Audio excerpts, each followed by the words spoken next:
हर बार की तरह राजा विक्रम फिर बेताल को पेड़ से नीचे उतारता है और पीठ पर लादकर उसे योगी के पास ले जाने के लिए चल देता है। ऐसे में एक बार फिर बेताल राजा विक्रम को बोलने पर विवश करने के लिए एक नई कहानी कहना शुरू करता है। कहानी है राजा रूपसेन और अंगरक्षक वीरवर की। वर्धमान राज्य में रूपसेन नाम का एक राजा राज किया करता था। राजा बहुत ही साहसी, दयालु और न्यायप्रिय था। यही वजह थी कि केवल वर्धमान में ही नहीं बल्कि उसके राज्य से सटे सभी राज्यों में भी राजा रूपसेन के व्यक्तित्व की मिसाल दी जाती थी। एक दिन रूपसेन के दरबार में वीरवर नाम का एक व्यक्ति आया।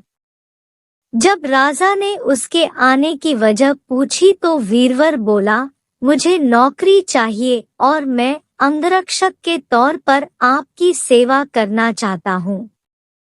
वीरवर की यह बात सुनकर राजा ने कहा, मैं तुम्हें अपना अंगरक्षक बना सकता हूँ, लेकिन उसके लिए तुम्हें अपनी कार्यकुशलता सिद्ध करनी होगी, ताकि मैं यह तय कर सकूं कि तुम मेरे अंगरक्षक बनने के लायक हो भी या नहीं। राजा की यह बात सुन वीरवर फौरन तैयार हो गया। उसने अपने बाहुबल के साथ अपना शस्त्र कौशल भी दिखाया। वीरवर की सभी विशेषताओं को देखकर राजा रूपसेन बहुत प्रभावित हुआ।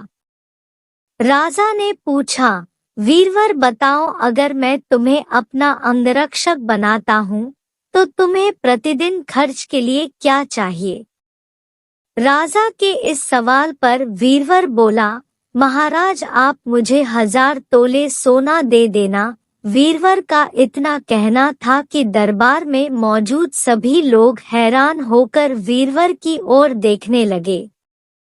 राजा रूपसेन भी वीरवर की मांग पर आश्चर्य में पड़ गया। हो भी क्यों न, वेतन के रूप में वीरवर ने इतनी बड़ी रकम जो मांग ली थी। राजा ने गंभीर होकर वीरवर से पूछा, तुम्हारे परिवार में कितने लोग हैं? वीरवर ने उत्तर दिया, कुल 4 महाराज, मैं, मेरी पत्नी, एक बेटा और एक बेटी। वीरवर का जवाब सुन राजा ने मन ही मन सोचा कि आखिर 4 लोगों के भरण पोषण के लिए इसे इतने धन की क्या आवश्यकता। फिर कुछ सोचकर उसने वीरवर को 1000 तोला सोना प्रतिदिन बतौर खर्च देने की बात मान ली। काम सिर्फ इतना था कि उसे हर रात राजा की सुरक्षा के लिए राजा के कक्ष के बाहर पहरा देना था। राजा यह जानना चाहता था कि वीरवर इतने धन का क्या करेगा।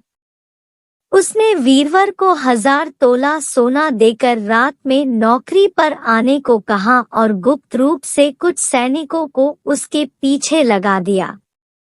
वीरवर नौकरी और मनचाहा वेतन पाकर बहुत खुश हुआ।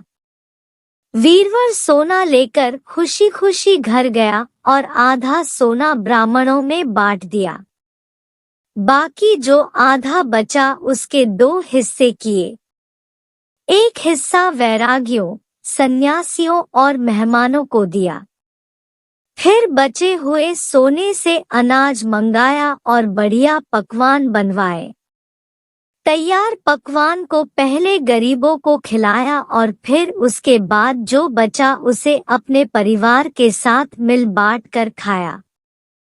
वीरवर की निगरानी कर रहे सैनिकों ने यह सारा नजारा देख जाकर राजा को बताया। राजा को यह जान संतोष हुआ कि उसके द्वारा दिए धन को वीरवर अच्छे काम में लगा रहा है। अब राजा को यह देखना था कि वीरवर अपने काम में कितना खरा उतरता है। वीरवर जब महल पहुंच राजा के कक्ष के बाहर पहरा देने लगा तो राजा सोया नहीं। राजा पूरी रात चुपके से जांच करता रहा कि वीरवर अपना काम कितनी ईमानदारी से करता है। राजा ने पाया कि वीरवर बिना पलक झपकाए पूरी मुस्तैदी से कक्ष के बाहर पहरा दे रहा था। वीरवर की ऐसी कर्तव्यनिष्ठता देख राजा बहुत ही खुश हुआ। वीरवर प्रतिदिन इसी तरह सूरज ढलते ही महल पहुंच जाता और राजा की सुरक्षा में तैनात रहता। जब भी राजा को किसी भी चीज की जरूरत होती, वीरवर हमेशा हाजिर रहता। ऐसे ही देखते देखते कई माह गुजर गए।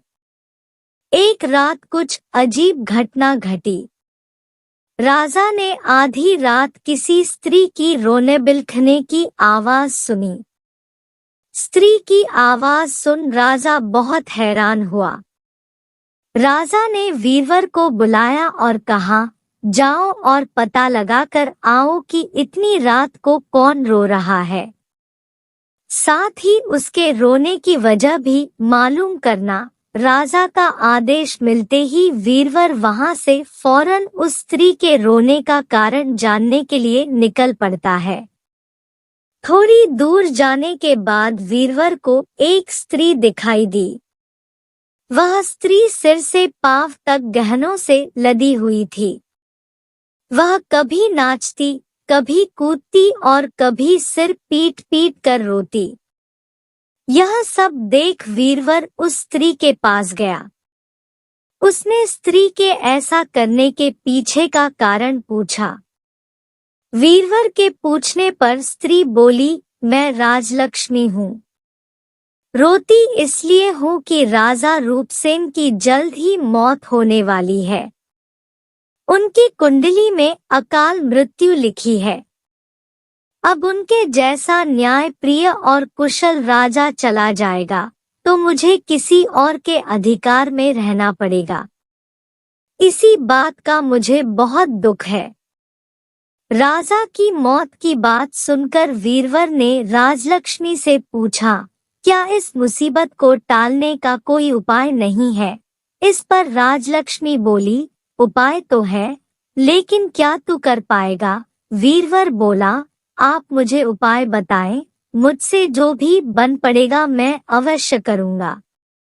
वीरवर के हामी भरते ही राजलक्ष्मी बोली, पूर्व की दिशा में यहाँ से कुछ दूर एक देवी का मंदिर है। अगर उस मंदिर में तू देवी के चरणों में अपने बेटे की बलि दे देता है तो राजा पर आने वाला संकट टल जाएगा।